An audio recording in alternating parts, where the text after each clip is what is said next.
Hi friends, இது வந்து ஒரு பிகினர்ஸ்க்கான டிப்ஸு. நிறைய பேர் என்ன பண்ணுவாங்க அப்படின்னு சொன்னா, சாம்பார் வைக்கிறோம், பாயசம் வைக்கிறோம், இல்லைன்னா சக்கரை பொங்கல் எது வைக்கும் போதும் குக்கரில் வச்சோம் அப்படின்னு சொன்னா ஸ்டவ் அவ்வளோ பொங்கி மறைஞ்சு குக்கர் மூடியெல்லாம் அப்படியே கழுவுறதுக்கே ரொம்ப கஷ்டமா இருக்கு அப்படின்னு சொல்லிட்டு ஃபீல் பண்ணியிருப்பீங்க. அவங்களுக்கான டிப்ஸ் தான். நமக்கு இப்போ மூடியில கூட ஒரு சொட்டு அழுக்கு படாம நம்ம எப்படி குக்கர்ல வைக்கிறது அப்படின்னு சொல்லிட்டு பார்த்துடலாம். இப்போ குக்கர்ல வந்து கொஞ்சம் அந்த அளவு தான் தண்ணி ஊற்றி இருக்கிறேன். பாருங்க, கொஞ்சமாக தான் தண்ணி ஊற்றிருக்கேன். இந்த அளவு தண்ணி ஊற்றி வச்சுக்கோங்க.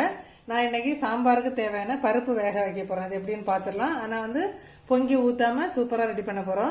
நீங்க எவ்வளவு பருப்பு எடுப்பீங்களோ அந்த அளவு எடுத்துட்டு அதே அளவு தண்ணியும் சேர்த்து ஒரு பாத்திரத்தில் வச்சிருக்கிறேன். இப்போ பருப்புக்கு அளவு தண்ணியும் சேர்த்துருக்குறோம். அதுக்கு உங்களுக்கு தேவையான பாத்திரம், உங்களுக்கு குக்கர் எந்த கண்டிஷன்ல இருக்கோ அந்த அளவு தேவையான, கொஞ்சம் விரிஞ்ச பாத்திரம்னா விரிஞ்ச பாத்திரம், இல்லைன்னா சுருங்கின பாத்திரம் எது வேணா எடுத்துக்கலாம். இப்போ அதை வந்து இதுக்குள்ளாடி வச்சுக்கோங்க. இப்போ அதுக்கு ஃபர்ஸ்ட் நம்ம தேவையான இன்கிரீடியன்ஸ் எல்லாம் சேர்த்துடலாம். புள்ளிப்பூடு, மஞ்சப்பொடி, காயம் அப்படி எல்லாமே நான் சேர்க்க போறேன். எல்லாம் சேர்த்துட்டு நீங்க பாயசம் சர்பத்தம் பருப்புல பாயசம் வைக்கிறதாலும் சரி, இல்ல அரிசி பாயசமாலும் சரி, எதுனாலும் சரி, நீங்க வேக வைக்கும் போது இந்த மெத்தடை ஃபாலோ பண்ணி பாருங்க.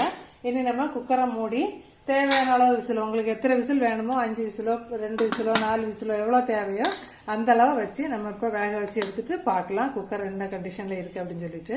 இப்ப பாருங்க ஃப்ரெண்ட்ஸ், குக்கர் வந்து விசில் அடிக்குது, ஒரு சொட்டு கூட வெளியே வரல. பாருங்க, நான் ஃபுல்லா கேஸ் ரிலீஸ் ஆனப்புறம் உங்கள்கிட்ட ஒருக்க கூட காட்டுறேன். இப்ப பாருங்க, குக்கர் மேல ஒரு சொட்டு அழுக்கோ தண்ணி எதுவுமே இல்லை.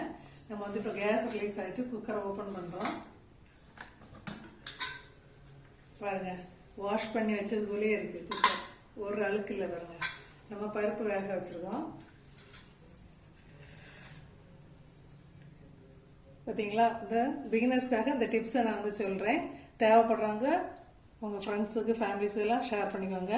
மறக்காம உங்களுக்கு இந்த டிப்ஸ் வந்து யூஸ் ஆயிருந்து அப்படின்னு சொன்னா மறக்காம கமெண்ட் பண்ணுங்க. Okay friends.